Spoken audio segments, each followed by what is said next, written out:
ফেসবুকে দুদিন আগে একটা লেখাও পাঠ এত ভালো লাগলো, ইচ্ছে হলো পাঠ করতে। লেখাগুলো তো অসাধারণ লাগলো। নিজের মতো করে বাঁচো, কারোর কাছে নগণ্য, কারোর কাছে আবার জঘন্য, কারোর কাছে আবার তার সবটুকুই তুমি। একটা কথা মনে রেখো, গাধার নাম যতই ঘোড়া রাখা হোক, সে কিন্তু গাধাই থেকে যায়।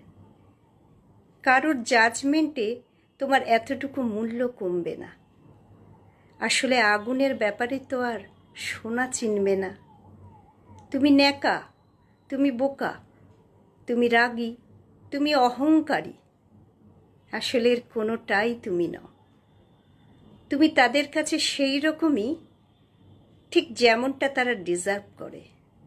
তাই দিনের শেষে তুমি কিন্তু তুমিই থাকবে, একটু একটু ভালো, একটু একটু মন্দ, আর সবটুকু ভালো রাখতে গিয়ে দেখবে সবাই ভালো আছে, শুধু তুমি ছাড়া।